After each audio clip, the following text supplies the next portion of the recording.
미국이 철통같이 지켜온 비밀이 있습니다. 저는 지금 여러분께 믿기 힘든 이야기를 하려고 합니다.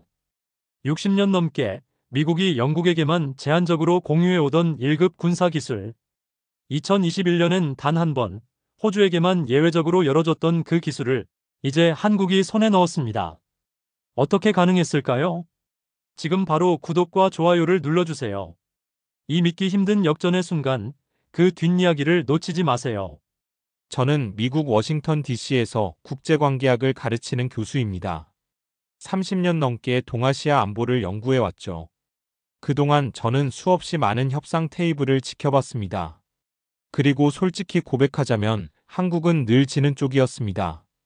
FTA 재협상? 미국이 원하는 대로 됐습니다. 방위비 분담금? 미국이 요구하면 한국이 냈습니다. 철강 규제? 25% 관세 대신 수출 물량 상한이라는 족쇄를 받아들여야 했습니다. 저는 그때마다 생각했습니다.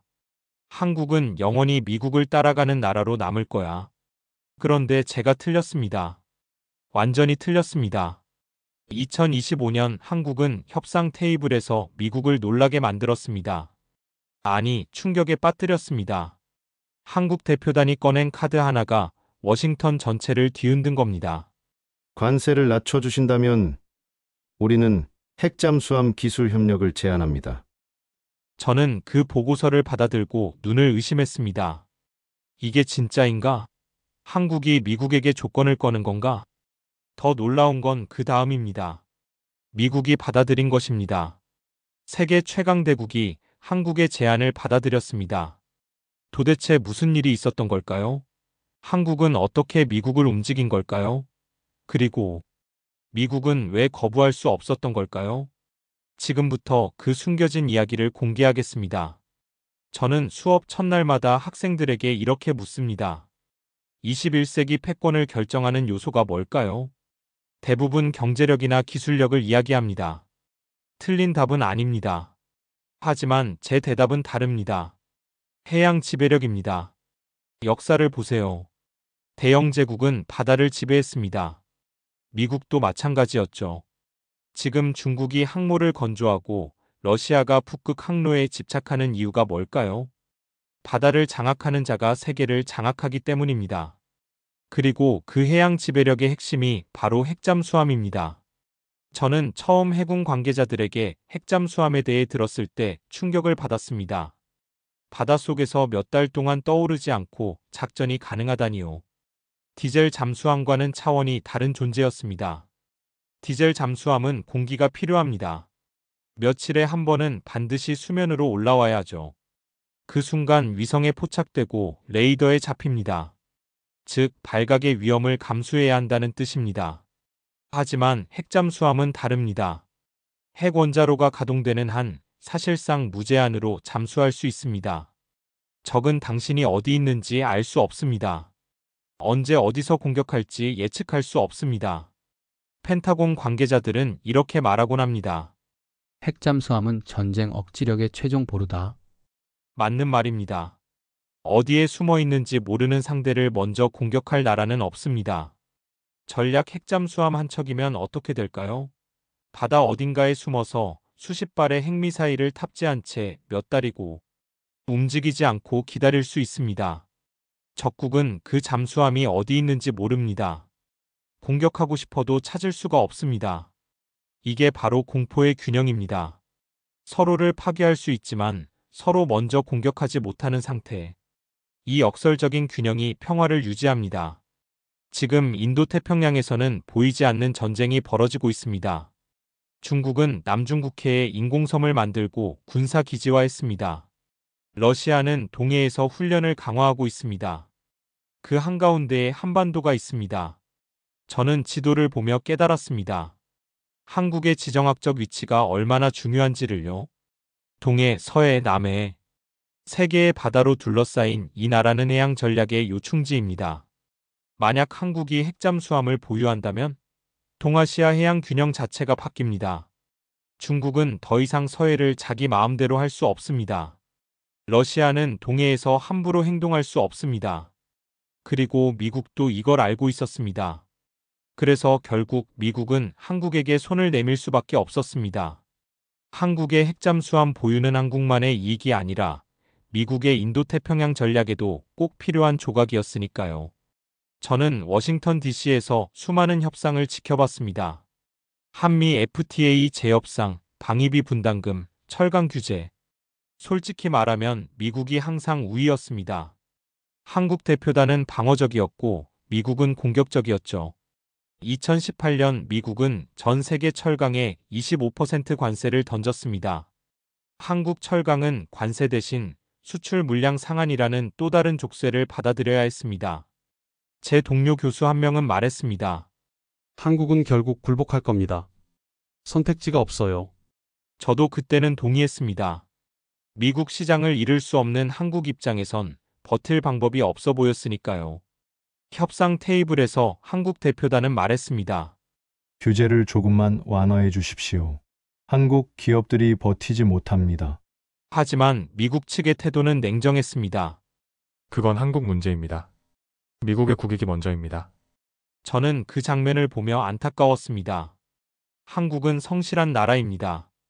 약속을 지키고 동맹을 소중히 여기죠. 하지만 국제 정치의 언어는 선의가 아니라 힘입니다. 그래서 저는 한국은 평생 을로 남는 건 아닐까라는 비관적인 생각도 했습니다. 그런데 예상이 완전히 빗나갔습니다. 2025년 여름, 관세 재조정 투자 협상을 위해 한국 대표단이 다시 워싱턴을 찾았습니다. 처음엔 평범한 통상 협상이었습니다. 하지만 점점 논의는 커져갔습니다. 미국은 이렇게 요구했습니다. 미국 내 조선 산업에 대한 대규모 투자, 그리고 우리 일자리 창출을 확실히 보장해달라. 한국은 준비해온 카드를 꺼냈습니다. 미국 조선업에 1,500억 달러, 미국 산업 전반에 2,000억 달러, 총 3,500억 달러 규모의 투자 패키지. 대신 한국은 요구했습니다. 25%인 관세를 15% 수준으로 낮춰주십시오. 그리고 이건 단순한 관세 문제가 아닙니다. 인도태평양 안보 구조를 재편할 빅딜을 제안하겠습니다. 핵잠수함 기술 협력을 이 패키지 안에 넣고 논의합시다. 경제와 안보를 한 번에 엮은 카드였습니다. 보통 이런 건 국방통상이 분리된 트랙에서 돌아갑니다. 하지만 한국은 알고 있었습니다. 지금 미국이 진짜로 필요한 건관세 몇 %가 아니라 중국을 견제할 강력한 해양 파트너다. 그걸 협상 카드로 쓴 겁니다. 국방부는 즉시 움직였습니다. 상무부와 재무부를 향해 말했죠. 관세 몇 % 남겨먹는 것보다 한국과 핵잠수함 조선 협력을 묶는 편이 미국 안보에 훨씬 큰 이익입니다. 그 순간 협상 테이블의 힘의 구조가 바뀌기 시작했습니다.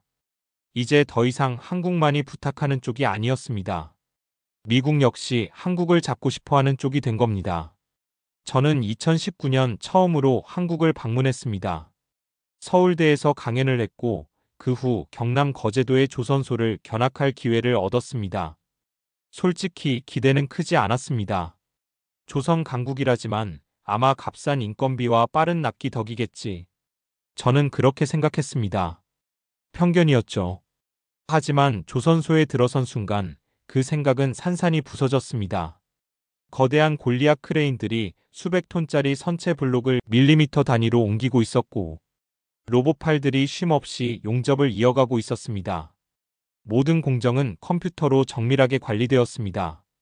그곳은 제가 상상하던 기름 냄새 나는 조선소가 아니라 초정밀 첨단 공장에 가까웠습니다. 그리고 저는 실제 한국이 자체 설계 제작한 3,000톤급 잠수함, 장보고 상급 구조 모형을 보게 됐습니다. 그 크기, 정밀함, 내부 시스템제 입에서는 감탄사가 절로 나왔습니다. 이게 정말 한국 기술로 만든 겁니까? 엔지니어는 자부심 가득한 표정으로 답했습니다. 네. 설계부터 제작까지 전부요. 이제는 독일 기술에 기대지 않습니다. 오히려 우리가 앞선 부분도 많습니다. 그 말은 과장이 아니었습니다. 이 잠수함은 기존 모델보다 더 조용합니다. 소음 저감 기술과 전투체계에 우리가 직접 개선하고 업그레이드했습니다. 그날 이후 저는 한국 방산 산업을 본격적으로 연구하기 시작했습니다. 그리고 하나씩 드러나는 사실들은 충격 그 자체였습니다. K9 자주포는 한국을 포함해 호주, 핀란드, 노르웨이, 에스토니아, 폴란드 등 10여 개 나라가 도입하는 사실상의 글로벌 표준 자주포가 되어 있었고 경전투기 FA-50은 심지어 나토 회원국인 폴란드가 48대를 도입하며 미국산 전투기 대신 한국산을 선택했습니다. 폴란드와의 패키지 계약 규모는 전차 자주포 전투기를 합쳐 약 120억 달러에 이르는 한국 방산. 역사상 최대 규모의 계약이었습니다. 펜타곤 관계자들에게 물었습니다. 한국 무기 실제로 써보면 어떻습니까? 돌아오는 대답은 비슷했습니다. 성능 훌륭합니다. 가격 대비 성능만 따지면 어떤 건 우리 것보다 나은 게 있을 정도죠. 한 국방부 관계자는 솔직하게 말했습니다. K9 자주포는 솔직히 우리 M109보다 우수합니다. 자동화, 사거리, 명중률 전반적으로 잘 만든 시스템이에요. 그제야 저는 깨달았습니다. 한국은 단순한 무기 생산국이 아니라 여러 산업의 융합으로 새로운 군사기술을 만들어내는 나라였습니다. 삼성의 반도체 전자기술은 미사일 유도 시스템과 전투체계에 들어갔고 현대의 조선기술은 잠수함 전투함 건조에 그대로 녹아들었으며 원전 소형 원자로를 운영해온 경험은 핵추진 시스템을 이해하는 기반이 되었습니다. 미국 입장에서 한국은 이제 도와줘야 할 약소국이 아니라 함께 연구하고 심지어 배워야 할 기술 파트너가 된 것이었습니다. 물론 모든 게 순탄하게 흘러가진 않았습니다. 워싱턴 정가에서는 핵추진 기술을 한국에 넘길 수 있느냐를 두고 거센 논쟁이 벌어졌습니다. 미국 의회 보수파는 강하게 반대했습니다. 왜 우리가 핵심 기술을 또 다른 나라에 주어야 하는가? 한국이 그 기술을 중국에 넘기지 않는다고 누가 100% 보장할 수 있는가? 2025년 가을 상원 군사위원회 회의실. 저는 방청석에서 그 장면을 지켜보고 있었습니다. 한 상원의원이 국방장관을 몰아붙였습니다. 장관, 핵추진 기술은 우리가 1958년 영국과 맺은 상호방 위협정 이후 60년 넘게 사실상 봉인해온 기술입니다. 그걸 오커스로 호주에게도 풀어줬죠. 그런데 이제 한국까지? 너무 많이 나가는 것 아닙니까? 국방장관의 대답은 인상적이었습니다. 의원님, 한국은 70년 가까이 가장 안정적인 동맹국 중 하나였습니다. 베트남 전, 이라크 전, 아프가니스탄까지 줄곧 함께했습니다. 그리고 지금 인도태평양에서 우리가 가장 필요로 하는 지정학적 위치에 서 있는 나라가 바로 한국입니다. 그러자 또 다른 의원이 끼어들었습니다. 중국의 반발은 어떻게 감당할 겁니까? 동북아 군비 경쟁이 폭발할 수도 있습니다. 한국 내부의 고민도 깊었습니다. 서울에 있는 제 동료 교수는 이렇게 말했습니다. 핵잠수함을 정말 원하냐고요? 네, 원합니다. 하지만 부담도 큽니다. 중국의 경제 보복, 북한의 반발, 국내 여론까지. 한번 잘못 디디면 동북아 판 전체가 흔들릴 수 있어요. 실제로 중국은 강하게 반발했습니다. 중국 외교부는 연일 성명을 냈습니다. 한국의 핵추진 잠수함 보유는 지역 안정을 해치는 행위이며 중국은 필요한 모든 조치를 취할 것이다. 북한도 당연히 비난했습니다. 핵잠수함은 침략 무기다. 우리는 더 강력한 억제력으로 대응할 것이다. 한국은 딜레마에 서 있었습니다. 핵잠수함을 통해 완전히 새로운 전략적 지위를 얻을 것인가, 아니면 중국과 북한의 반발을 우려해야 한 발 물러설 것인가. 이때 한국이 꺼낸 카드가 바로 기술력과 책임이었습니다. 우리는 이미 원전 수출로 검증된 원자로 운전 경험이 있고 세계 최고 수준의 조성 기술을 갖고 있습니다. 기술을 받기만 하는 파트너가 아니라 미국과 함께 개발하고 상호 보완할 수 있는 파트너입니다. 이 말은 빈 수사가 아니었습니다. UAE 바라카 원전 사기를 건설하며 쌓은 원자로 안전 운전 경험, 장보고 상급과 각종 수상함 건조를 통해 축적한 잠수함 전투함 설계 능력이 그것을 뒷받침하고 있었습니다. 즉 한국은 이렇게 말한 셈입니다. 우리는 고객이 아니라 공동 개발자가 될 준비가 되어 있습니다. 그 순간 미국의 시선도 달라지기 시작했습니다. 한국 현대사를 연구하면서 제가 가장 많이 느낀 감정은 이 나라가 여기까지 온 게 정말 가능했나? 하는 놀라움이었습니다. 1950년대 한국의 1인당 GDP는 약 67달러 수준이었습니다. 전쟁 직후 세계 최빈국 중 하나였죠. 그런 나라가 지금은 세계 10위권 경제대국이 되었습니다. 저는 그 이유가 궁금했습니다. 그래서 한국사를 깊이 파고들었습니다. 1997년 IMF 외환위기 때를 보세요. 저는 그때 솔직히 한국 경제가 한 세대는 휘청일 거라고 예측했습니다. 그러나 34년 만에 한국은 위기를 벗어나 버렸습니다.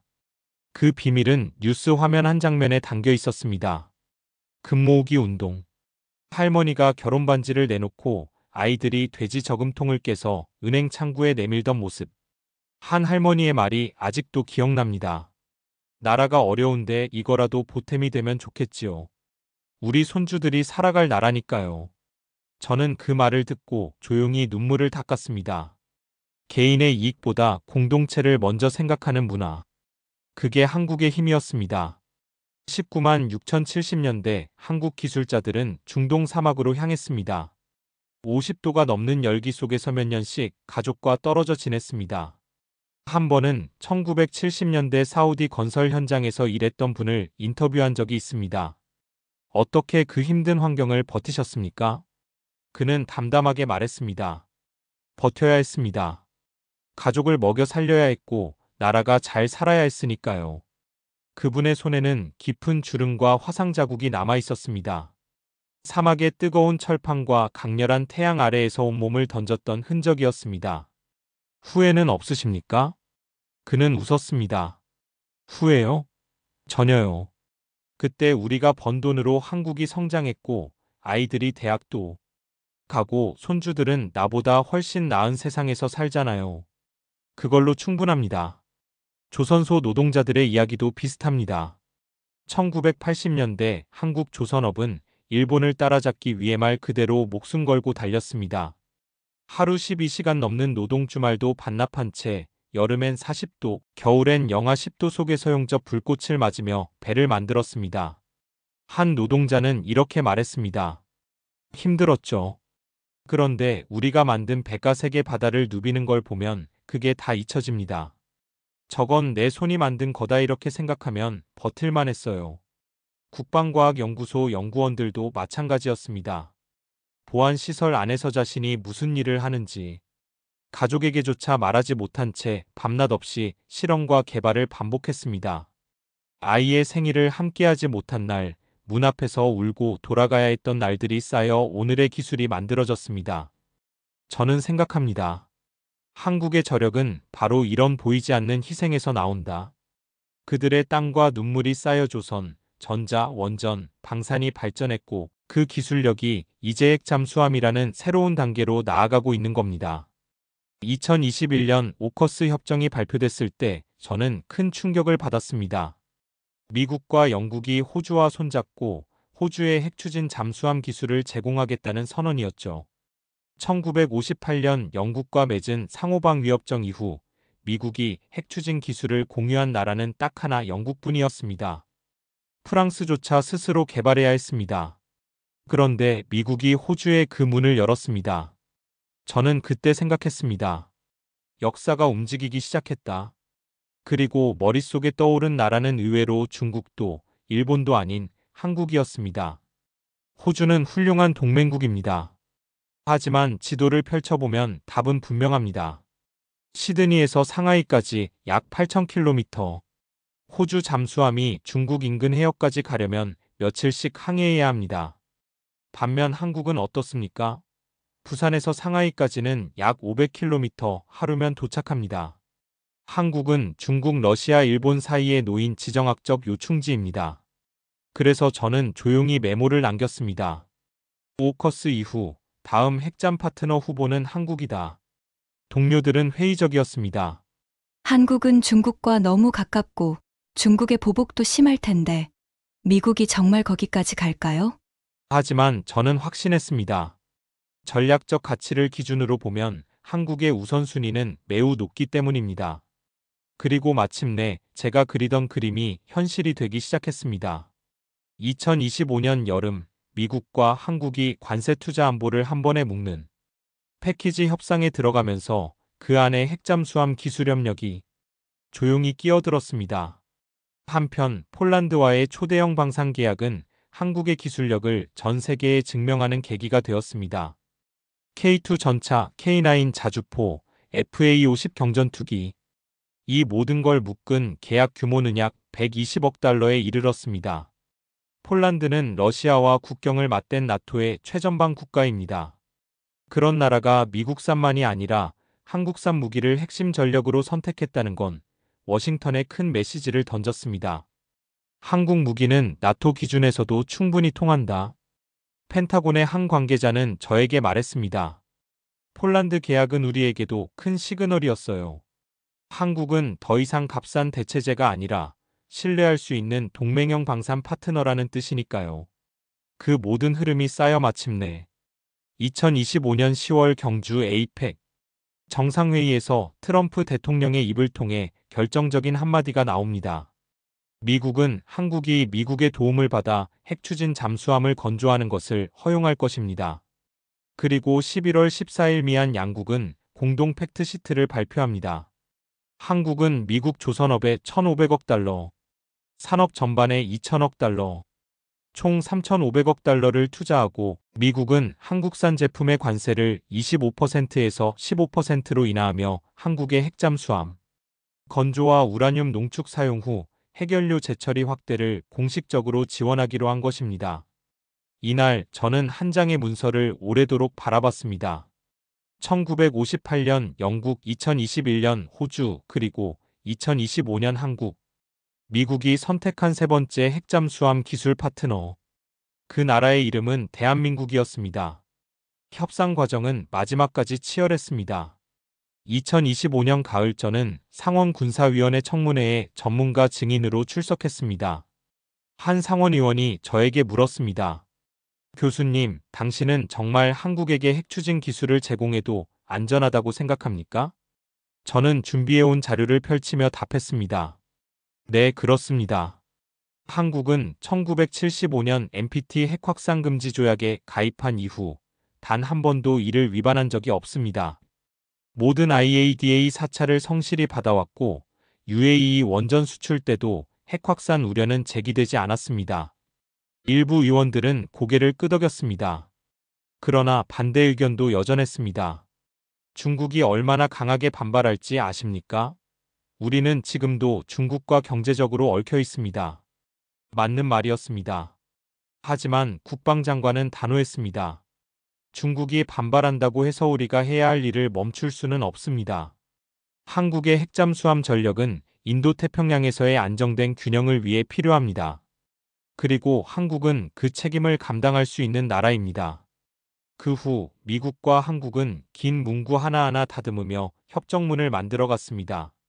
핵심은 이렇습니다. 미국은 소형 원자로 설계 원리, 핵연료 농축 관리와 관련된 핵심 기술의 일부를 제공하고 한국은 잠수함 선체 설계, 추진 시스템 통합, 소음, 저감 기술 등 플랫폼과 통합 기술 전반을 담당하는 것. 완전한 기술 이전이 아닌 공동 개발의 형태였습니다. 제가 거제의 조선소와 대전의 연구소를 방문했을 때 한국 기술자들은 이미 다음 단계를 준비하고 있었습니다.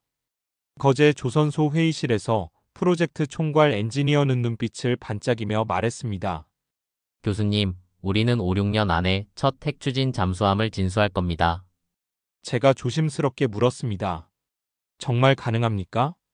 그는 웃으며 고개를 끄덕였습니다. 이미 재래식 잠수함은 3,000톤급까지 경험을 쌓았습니다. 원자로는 UAE 원전을 통해 수십 년 운전 데이터를 확보했죠. 이 둘을 합치는 작업 쉽진 않지만 불가능하지 않습니다. 그리고 우린 불가능을 여러 번 깨본 사람들이잖아요. 대전 연구소에서 한 연구원은 컴퓨터 화면에 3D 모델을 가리키며 말했습니다. 이게 우리가 설계 중인 소형 원자로입니다. 미국의 기본 개념을 기반으로 하지만 소음 저감과 안전성에서 한국만의 개선을 더할 겁니다. 저는 속으로 생각했습니다. 이 사람들은 기술 수혜자가 아니라 이미 공동 창조자의 마인드를 갖고 있구나. 미 해군의 한 제독도 저에게 이런 말을 했습니다. 한국 해군과 함께 핵잠수함 착전을 계획하게 될 날이 기대됩니다. 그날이 오면 동아시아 바다의 판도는 지금과 전혀 다른 모습이 되어 있을 겁니다. 그리고 저는 그 말을 믿습니다. 한국은 머지않아 세계에서 손꼽히는 핵잠수함 운용국이 될 것입니다. 그리고 그 잠수함은 세계에서 가장 조용하고 가장 효율적인 잠수함 중 하나가 될지도 모릅니다. 교수로서 30년 동안 수많은 나라의 흥망성쇠를 지켜봤습니다. 어떤 나라는 부상하고 어떤 나라는 몰락했습니다. 그 차이는 무엇일까요? 저는 한국을 보며 그 답을 어느 정도 찾았습니다. 한국의 성공 비결은 단지 경제력이나 기술력이 아닙니다. 그 근본에는 국민들의 의지가 있습니다. 위기를 기회로 바꾸는 힘, 나 하나의 이익보다 다음 세대의 미래를 먼저 생각하는 마음, 안 된다는 말을 듣고도 끝까지 물고 늘어지는 집념. 저는 미국인으로서 한국을 진심으로 존경합니다. 전쟁의 폐허 속에서 출발한 나라가 이제 미국과 대등한 협상을 하는 파트너가 되었습니다. 핵잠수함 기술 협력은 단순한 무기 거래가 아닙니다. 한국이 더 이상 을이 아니라 세계 질서 속에서 자신만의 목소리를 낼 수 있는 나라가 되었음을 상징적으로 보여주는 사건입니다. 이제 미국도 중국도 유럽도 한국을 단순한 중간 규모 국가로 보지 않습니다. K-팝, K-드라마가 문화의 흐름을 바꾸고 K-방산이 동유럽 전장을 바꾸며 K-원전이 중동의 에너지 지도를 바꾸고 있습니다. 그리고 이제 K-해군이 동아시아 바다의 전략 지형을 바꾸려 하고 있습니다. 제 학생 중 한 명이 물었습니다. 교수님, 한국이 이렇게까지 성장한 진짜 이유는 뭡니까? 저는 잠시 생각한 뒤 이렇게 답했습니다. 교육 그리고 문화입니다. 높은 교육 수준 위에 공동체와 희생을 중시하는 문화가 얹혔을 때 기적 같은 성장이 가능해집니다. 또 다른 학생이 물었습니다. 그럼 다른 나라도 교육에 투자하면 한국처럼 될 수 있나요? 저는 고개를 저었습니다. 교육만으로는 부족합니다. 한국에는 함께 버티는 법을 아는 사람들이 있습니다. IMF 때 금반지를 내놓고 사막에서 땀을 흘리고 조선소에서 불티를 막고 보안시설 안에서 밤을 새운 사람들. 그들의 이야기가 오늘의 한국을 만든 겁니다. 앞으로 한국은 어디로 갈까요? 저는 낙관적입니다. 핵잠수함은 끝이 아니라 시작입니다. 우주, 인공지능, 바이오, 차세대 에너지. 이미 한국은 여러 분야에서 추격자가 아니라 선도자의 위치에 서 있습니다. 왜 그렇게 확신하느냐고요? 한국에는 위기를 만날 때마다 더 강해지는 특별한 DNA가 있기 때문입니다. IMF, 2008년 금융위기, 코로나19 팬데믹. 매번 쓰러질 것 같다가도 기어코 다시 일어났습니다. 그리고 이제 한국은 미국과 함께 세계에서 가장 민감한 군사기술 중 하나를 공동으로 다루는 수준까지 올라섰습니다. 대한민국. 이제는 스스로 자랑스러워해도 되는 나라가 아니라 타인에게도 존경을 받는 나라가 되었습니다. 그리고 그 성취는 대한민국 국민 한 사람 한 사람의 땀과 눈물과 선택 위에 세워진 결과입니다. 이 모든 것들이 모여 지금의 한국을 만들었습니다. 그리고 이제 그 한국이 핵잠수함을 보유하는 나라가 됩니다. 세계 최강 미국과 대등한 협상 끝에 얻어낸 성과로 말이죠. 끝까지 시청해주셔서 감사합니다. 여러분의 구독과 좋아요, 그리고 댓글은 이런 이야기를 더 많이 발굴해내는 가장 큰 힘이 됩니다. 다음 영상에서는 우리가 아직 다 하지 못한 또 다른 대한민국의 이야기를 들려드리겠습니다.